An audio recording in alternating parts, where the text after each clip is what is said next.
बिस्मिल्लाहिर्रहमानिर्रहीम। Dear students, chapter number 4, pollutants and their effects on environment, lecture number 14, grade 8 science के साथ आपकी खिदमत में हाज़िर हैं। अगर हमारी वीडियो पसंद आए लाइक और शेयर करें, और अगर अभी तक आप हमारे चैनल को सब्सक्राइब नहीं किया तो चैनल एएमएस हाई स्कूल को सब्सक्राइब करें और बेल आइकन को प्रेस करना मत भूलें। आज हमारा पहला टॉपिक जो है कंजर्वेशन ऑफ रिसोर्सेज यानी कि वसाइल को महफूज करना। डियर स्टूडेंट्स, इससे पहले हम लोग पढ़ चुके हैं कि इस हवा को, इस फ़ज़ा को ख़राब कर रहा है इंसान खुद। बेशक इंसान तरक्की कर रहा है, लेकिन इस तरक्की के पीछे वो अपने फ़ायदा सोचने के साथ साथ अपना भी नुकसान कर रहा है। अभी इसके दौरान क्या हो रहा है कि किसी चीज़ का वो ज़्यादा इस्तेमाल कर रहा है, बकसरत इस्तेमाल किसी चीज़ का भी इस्तेमाल जो है वो नुकसान का बायस बनता है। जैसे कि बेशक इंसान ने अच्छी फसल हासिल करने के लिए अच्छे बीजों का इंतखाब किया, अच्छी खादों का इंतखाब किया, अच्छी कीड़े मार अद्वियात का इस्तेमाल किया, लेकिन इनके इस्तेमाल से इंसान को नुकसान भी हुआ। फिर इंडस्ट्रीज़ की तरफ अगर हम लोग जाते हैं तो इंडस्ट्रीज़ के अंदर अच्छी प्रोडक्ट हासिल करने के लिए, एक प्यारी प्रोडक्ट हासिल करने के लिए उसने ऐसे तरीके, ऐसे केमिकल्स इस्तेमाल किए जिनको इस्तेमाल करने के बाद उसने डायरेक्ट वेस्ट मटेरियल की सूरत में नदी नालों की जीनत कर दिया, और नदी नालों के अंदर जो आबी हयात हैं उनको बहुत ज़्यादा नुकसान का सामना करना पड़ा। और इसी तरीके के साथ इन वसाइल के साथ साथ खुराक को महफूज करने के तरीके जो हैं वो भी चेंज हुए। अब सवाल ये पैदा होता है कि अब कुदरती वसाइल जो बाकी बच गए हैं, क्योंकि कुदरती वसाइल वो वसाइल हैं जिसके ऊपर इंसान को बहुत कम मेहनत करना पड़ी, बल्कि मेहनत की नहीं, लेकिन अल्लाह पाक ने उसे नेमत के तौर पर इंसान को अता की, जिसकी सबसे बड़ी मिसाल तेल, गैस, कोयला वगैरह ये वो चीज़ें हैं जो अल्लाह ताला ने नेमत के तौर पर इंसान को दी हैं। लेकिन इंसान इनकी बकसरत इस्तेमाल से अपने लिए, अपने माहौल को नुकसान दे रहा है। फ़ज़ाई आलूदगी, आबी आलूदगी, शोर की आलूदगी, ये चीज़ें माहौल के अंदर जो है नुकसानदेह कर रही हैं, और इन नुकसानात की वजह से इंसान की ज़िंदगी काफ़ी हद तक मुतासर हुई है। जैसा कि हम लोग जानते हैं कि कोई भी वसाइल अगर इस्तेमाल किए जाएंगे तो एक ना एक दिन वो ख़त्म हो जाते हैं। जैसे कि कुदरती वसाइल की बात करते हैं, तेल, गैस, कोयला, ये वो हैं जो रीन्यूएबल हैं, जिन्हें दोबारा तैयार नहीं किया जा सकता। क्योंकि हम लोग प्रीवियस जो गुज़श्ता लेक्चर है उसके अंदर हम लोग दो किस्म के वसाइल के हवाले से डिस्कस कर चुके हैं। नंबर एक, रीन्यूएबल रिसोर्सेज, और दूसरा नॉन रीन्यूएबल रिसोर्सेज, यानी कि वो रिसोर्सेज जिनको हम लोग थोड़े से वक़्त के साथ दोबारा हासिल कर सके, उन्हें रीन्यूएबल रिसोर्सेज कहा जाता है। और ऐसे रिसोर्सेस जिनको हासिल करने के लिए बहुत लंबा टाइम जो है, मिलियंस ऑफ ईयर्स जो है वो रिक्वायर्ड हो, उनको हम लोग नॉन रीन्यूएबल रिसोर्सेस कहते हैं। अब आमतौर पर हम लोग इन वसाइल को महफूज करने के लिए हम लोग 3R स्ट्रेटजी का जो है वो इस्तेमाल करती हैं, जिसमें सबसे पहले आता है रिड्यूस, रीयूज और रिसाइकल। रिड्यूस का मतलब है कि किसी चीज़ की कमी कर देना। अगर उसका इस्तेमाल कसरत से हो रहा है तो उसकी कमी को, उसके इस्तेमाल को कम कर देना। जैसे कि मिसाल के तौर पर इंसान ने अपने लिए पर्सनली, इनफरादी तौर पर बेशुमार गाड़ियां जो है वो बनाई हैं, लेकिन अगर हर बंदा अपनी गाड़ी का इस्तेमाल करेगा तो डेफिनेटली बात है उसे पेट्रोल ज़्यादा इस्तेमाल करना पड़ेगा। जब उसे पेट्रोल ज़्यादा इस्तेमाल करना पड़ेगा तो उस सूरत में पेट्रोल की मसनूआत में कमी होना शुरू हो जाएगी। इसलिए हमें चाहिए कि जहाँ पर इनफरादी तौर पे हम लोग गाड़ियों का इस्तेमाल कर रहे हैं, वहाँ पर हम लोग पब्लिक ट्रांसपोर्ट का इस्तेमाल करें, ताकि तेल की जो खपत है वो कम से कम हो जाए। दूसरे नंबर पे जैसे हम लोग बिजली पैदा करते हैं, अब बिजली पैदा करने के लिए हम लोग थर्मल पावर स्टेशंस का इस्तेमाल कर रहे हैं। अब ये जो थर्मल पावर स्टेशंस हैं, वहाँ पर भी तेल, गैस, कोयला वगैरह जो है वो जलाकर जो है वो हीट एनर्जी जो है वो हासिल की जा रही है। अगर इसकी जगह पर हम लोग हाइडल पावर स्टेशंस का इस्तेमाल करें, यानी कि पानी से जो बिजली पैदा हो रही है उसका इस्तेमाल करें, या सोलर पैनल लगाकर सोलर एनर्जी, सूरज से हासिल होने वाली एनर्जी को इस्तेमाल करके अगर हम लोग इलेक्ट्रिसिटी प्रोड्यूस करें तो हमारी तेल की खपत जो है वो कम हो जाएगी। यानी कि किसी चीज़ जिसके कम होने का खदशा हो, कि ऐसे वसाइल जिनको हम लोग तैयार करने के लिए काफ़ी वक़्त दरकार हो और ये इस चीज़ को रियलाइज़ किया जाए, महसूस हो कि आने वाले वक्त में इसकी किल्लत का सामना हमें करना पड़ेगा, तो उस सूरत में हम उसके इस्तेमाल को कम कर देते हैं। दूसरे नंबर पे आता है रीयूज़।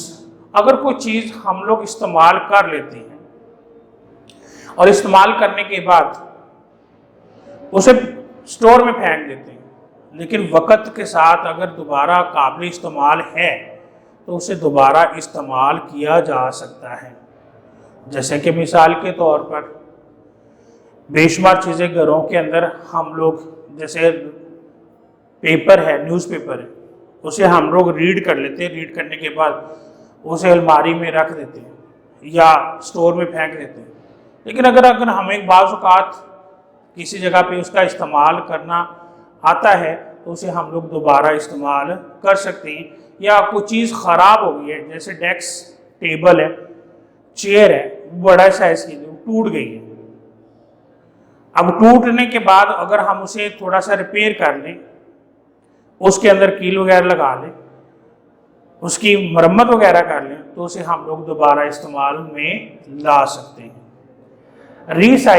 रिसाइकलिंग से मुराद कि अगर कोई चीज़, मटेरियल ख़राब हो गया, जैसे प्लास्टिक हो गई, कॉपर हो गया, लोहा हो गया, ये ऐसी चीज़ें हैं, पीतल हो गया, कांसी हो गई। अब ये वो चीज़ें हैं कि जब वो ख़राब हो जाती हैं तो हम उसे रिसाइकल कर सकते हैं। उन्हें मेल्ट करवाने के बाद, हाई टेम्परेचर पर उसे मेल्ट करवाने के बाद, पिघलाने के बाद उससे हम लोग कई कारआमद चीज़ें बना सकते हैं। जैसे प्लास्टिक की चेयर है, टेबल है, टूट गए, अगर हम लोग उसे वापस भेजें और वापस करने के बाद दुकानदार को, शॉपकीपर को वापस करने के बाद उसे क्या करेगा, वो कबाड़िए को देगा, जब वो कबाड़िए को देगा तो डेफिनेटली बात है वो उसे फैक्ट्री में लेके जाएगा जहाँ वो मेल्ट करवाएगा। मेल्ट करवाने के बाद उस मटेरियल को से नई चीज़ें जो है, यानी प्लास्टिक हो गया, ब्रास, कॉपर, लोहा, ये वो चीज़ें हैं जिन्हें रिसाइकल करना बिल्कुल आसान है और रिसाइकल किया जा सकता है। इस तरह अगर इनको हम लोग इस्तेमाल करें तो हम लोग वसाइल का ज़्यादा से ज़्यादा और बेहतर इस्तेमाल भी कर सकते हैं। आगे हमारे पास बचे टॉपिक है सेविंग ऑफ अर्थ, ज़मीन की हिफाजत कैसे की जा सकती है। ज़मीन चूँकि ऐसा प्लानट है जिसके ऊपर ज़िंदगी है और ज़िंदगी आसान से आसानतर की करने की कोशिश इंसान कर रहा है। इंसान अपने फ़ायदे के लिए जो है बेशुमार चीज़ें इस्तेमाल कर रहा है और उसके इस्तेमाल से, जैसे कि पहले लोग जो हैं शॉपिंग बैग का इस्तेमाल नहीं करते थे, आजकल शॉपिंग बैग इस्तेमाल कर रहे हैं। प्लास्टिक की चीज़ें कम इस्तेमाल करते थे, आज के दौर में प्लास्टिक की चीज़ें ज़्यादा इस्तेमाल कर रहे हैं। लेकिन जब किसी चीज़ को बकसरत इस्तेमाल करते हैं तो फिर डेफिनेटली बात है उसका वेस्ट मटेरियल भी ज़्यादा पैदा होता है। जब वेस्ट मटेरियल ज़्यादा पैदा होता है तो फिर उसे ठिकाने भी लगाना पड़ता है। लेकिन अगर उसे पकड़ कर किसी कोने में रख दिया जाए तो डेफिनेटली बात है, ये स्टूडेंट्स हम लोग जानते हैं कि उस मटेरियल से बारिश हो जाए, धूप उसके ऊपर पड़े तो वो गलना सड़ना शुरू हो जाती है।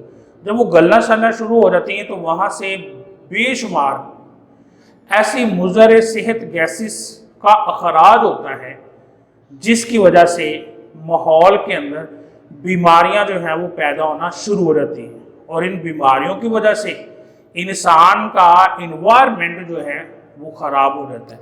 जब इंसान का इन्वायरमेंट ख़राब होता है, इंसान की बॉडी के अंदर काम करने वाले पार्ट्स जो हैं, सिस्टम जो हैं वो मुतासर होते हैं और जब वो मुतासर होते हैं तो इंसान बीमारियों का शिकार हो जाता है। तो इस सूरत में हमें सबसे पहले जो काम करना पड़ेगा कि सेविंग ऑफ अर्थ के लिए सबसे पहला है सॉलिड वेस्ट मैनेजमेंट, कि जो ऐसा मटेरियल जो सख्त जो है बेकार चीज़ें, उनको ठिकाने लगाना। अब उन्हें ठिकाने लगाने के लिए हमारे पास 3 जो हैं वो प्रोसेस हैं। Number 1 landfill. लैंडफिल का मतलब होता है गड्ढा खोदना, ज़मीन के अंदर गड्ढा खोदना। बाज़ औक़ात ये होता है कि बड़ी से बड़ी अब चीज़ें जो बाहर अगर फ़ज़ा में पड़ी रहें तो वो नुकसान का बायस बनती हैं, वो नुकसान देती हैं। उसके ऊपर उसमें से मुज़र सेहत गैसेस जो हैं वो खारिज होती हैं जो इंसान की सेहत के लिए नुकसानदेह हैं। अब उनको, ऐसे मटेरियल को अगर खुली फ़ज़ा में छोड़ा जाए तो वो नुकसान देती हैं, तो लिहाजा ऐसे मटेरियल को तलफ करने के लिए, ख़त्म करने के लिए ज़मीन के अंदर गड्ढा खोदकर अगर उसे दफन कर दिया जाए तो डेफिनेटली बात है कि हम लोग जानते हैं कि ज़मीन का अंदरूनी टेम्परेचर भी ज़्यादा है और माइक्रो ऑर्गेनिज़म्स भी उस पर रिएक्ट करते हैं, उस पर अमल करते हैं। रिएक्शन करने के बाद वो वेस्ट मटेरियल जो है वो ज़मीन का हिस्सा बन जाता है। दूसरे जो है वो इंसिरेशन एक ऐसा अमल है जिसके अंदर बहुत ज़्यादा हाई टेम्परेचर पर वेस्ट मटेरियल को जला दिया जाता है। उसके अंदर ये होता है कि हाई टेम्परेचर पर वेस्ट मटेरियल को जलाने का मकसद क्या होता है कि उसके अंदर जो गैसेस पैदा होती हैं वो भी उनके साथ ख़त्म हो जाती हैं। जैसे कि हॉस्पिटल्स के अंदर जो वेस्ट मटेरियल हासिल होता है, यानी प्लास्टिक की जितनी भी चीज़ें वहाँ पर सिरिंज है या बोतल है या उससे के साथ जो एक्स्ट्रा चीज़ें लगती हैं, वो सारी चीज़ें, वो वेस्ट मटेरियल को ठिकाने लगाना बहुत ज़रूरी है।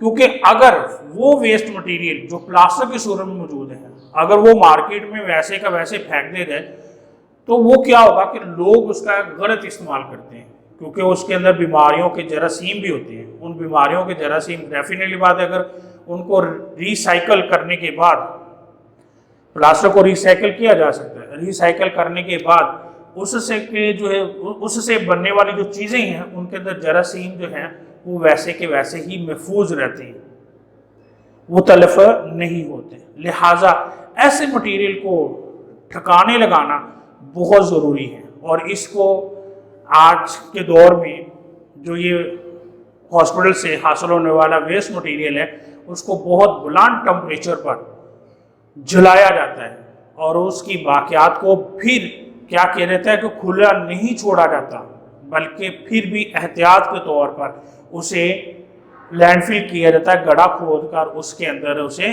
दफन कर दिया जाता है। राख को भी जो है वो खुला नहीं छोड़ा जाता, उसे भी गड्ढा खोद कर जो है वो दफन कर दिया जाता है ताकि उससे पैदा होने वाले मुज़र सेहत जरासीम जो हैं या गैसेस जो हैं वो इंसान को नुकसान ना पहुंचे। तीसरा हिस्सा इसका ये है कि रिसाइकलिंग। रिसाइकलिंग का मतलब कि दोबारा चीज़ का इस्तेमाल करना। जैसे अभी हम लोग इसके बारे में डिस्कस कर चुके हैं कि कुछ ऐसे मटेरियल्स हैं जिन्हें हम बड़ी आसानी के साथ एक शक्ल से दूसरी शक्ल में तब्दील कर देते हैं, यानी प्लास्टिक है, लोहा है, कांसी है, पीतल है।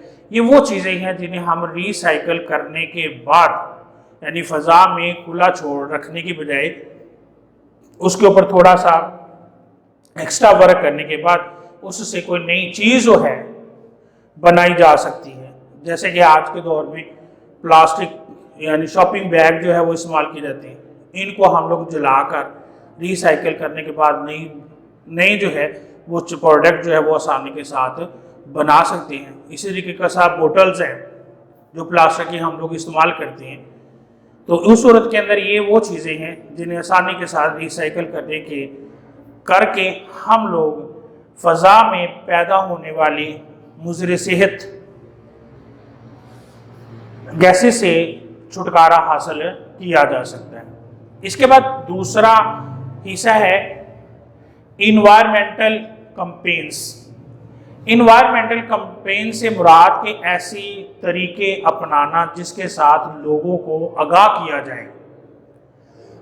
जाए कि सेहत क्या है, माहौल को किस तरह साफ रखा जा सकता है। आगाही देना जिसमें लोगों के घरों तक पहुंचकर घर घर जाकर जो है वो लोगों को तरगीब देना कि माहौल को कैसे साफ रखा जा सकता है।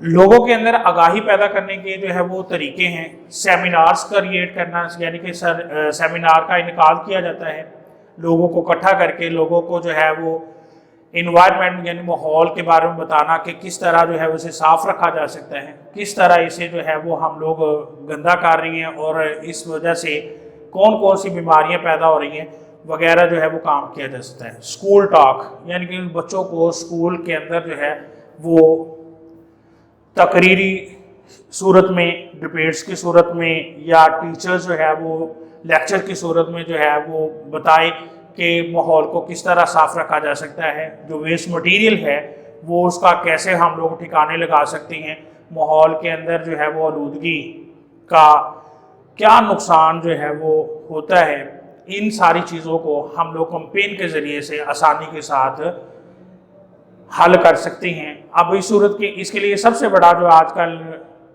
मीडिया है उसका इस्तेमाल किया जा सकता है कि कैंपेन जो है वहाँ चलाई जा सकती है, लोगों को आगाह किया जा सकता है, क्योंकि आमतौर पे हम ज़्यादातर लोग जो है कमर्शियल चीज़ों को देखकर उसका इस्तेमाल ज़्यादा करना शुरू कर देते हैं। फिर दुनिया के अंदर जो है वो इसका डे मनाया जाता है, the world environmental celebrate on 5 June every year. हर साल जो है 5 जून को जो है वो माहौल का दिन जो है वो सेलिब्रेट किया जाता है और जिसके अंदर आगाही की दी जाती है, लोगों को बताया जाता है कि वो किस तरह अपने माहौल को साफ रख सकते हैं। तीसरी चीज आती है रिस्पॉन्सिबिलिटी फॉर ऑल। हमारी सब लोगों की जिम्मेदारी है, क्योंकि माहौल एक बंदे से नहीं बनता, माहौल हमारे तमाम लोगों से मिलकर बनता है और माहौल को साफ रखना एक बंदे की जिम्मेदारी नहीं है। जैसे कि आजकल हमारा ये ट्रेंड बन चुका है कि जो करना है वो गवर्नमेंट नहीं करना है, लेकिन गवर्नमेंट के साथ हम अगर हाथ मिलाएंगे तो उसे काम करने में आसानी होगी। तो इसलिए हमारी जिम्मेदारी भी है कि हम लोग माहौल को किस तरह साफ रख सकते हैं और उसके लिए हमें कौन कौन से इकदाम करने पड़ेंगे। Number 1, avoid of deforestation. हमें जंगलात को काटने से अवॉइड करना पड़ेगा। बेजा जो कटिंग और पौधों की जो कटिंग है उसको जो है वो रोकना पड़ेगा, क्योंकि डिफॉरेस्टेशन होगी तो डेफिनेटली बात है माहौल के अंदर टेम्परेचर बढ़ना शुरू हो जाएगा, जंगली हयात ख़त्म हो जाएंगी, जड़ी बूटियाँ ख़त्म हो जाएंगी जो कि अद्वियात के लिए इस्तेमाल की जाती हैं। फिर लकड़ी उसकी भी कमी हो जाएगी जो कि हम लोग जलाने के लिए भी इस्तेमाल करते हैं, फिर हम लोग उसके फर्नीचर के लिए भी इस्तेमाल करते हैं। इस वजह से हमें जो है वो डिफॉरेस्टेशन से अवॉइड करना पड़ेगा। ग्रोथ ऑफ अ ट्री, दरख्तों का ज़्यादा से ज़्यादा उगाना चाहिए ताकि माहौल के अंदर जो तब्दीली है, टेम्परेचर है या ग्लोबल वार्मिंग जो हो रही है उसको ये कम करने की वजह बनती है। डेफिनेटली बात है अगर दरख्त होंगे तो बारिशें ज़्यादा हो जाती हैं, माहौल ज़्यादा ठंडा हो जाता है। Use of free CFC chlorofluorocarbons products, यानी हमें ऐसी प्रोडक्ट्स इस्तेमाल करनी चाहिए जिनके अंदर क्लोरोफ्लोरोकार्बन्स की जो इस्तेमाल करी जाने वाली चीज़ें हैं वो कम से कम इस्तेमाल करनी चाहिए, बल्कि उनका इस्तेमाल नहीं करना चाहिए। क्यों कि हम जानते हैं कि क्लोरोफ्लोरोकार्बन्स जो हैं ये माहौल के अंदर जब दाखिल होती हैं, ये गैसें दाखिल होती हैं तो ये ओजोन लेयर को जो है वो ख़राब करती है। और ओजोन लेयर वो कुदरती एक तय है जिसका मकसद ये है अल्लाह ताला का बनाने का, अल्लाह ताला ने जो वो पैदा की है उसका मकसद ये है कि सूरज से आने वाली अल्ट्रावायलेट रेस को रोकना है। अगर अल्ट्रावायलेट रेस को ना रोका जाए तो वो इंसान के लिए, जानवरों के लिए, पौधों के लिए नुकसान का बायस बनती है। Use sulphur and lead free fuel, हमें ऐसा फ्यूल इस्तेमाल करना चाहिए जिसके अंदर सल्फर और लेड का इस्तेमाल ना हो, उसमें बिल्कुल प्योर जो है वो ऐसे कंपोनेंट्स जो फजा को आलूदा करती हैं जैसे लेड और सल्फर है ये उनमें शामिल नहीं होनी चाहिए, इनके बगैर इस्तेमाल करनी। Use of public transport, public जो है वो ट्रांसपोर्ट का हमें ज़्यादा से ज़्यादा इस्तेमाल करना चाहिए, बजाय कि हम लोग इनफरादी गाड़ियाँ इस्तेमाल करें। हमें पब्लिक ट्रांसपोर्ट जो है वो इस्तेमाल करनी चाहिए। उसकी वजह ये है कि अगर हम इनफरादी इस्तेमाल करेंगे तो इसकी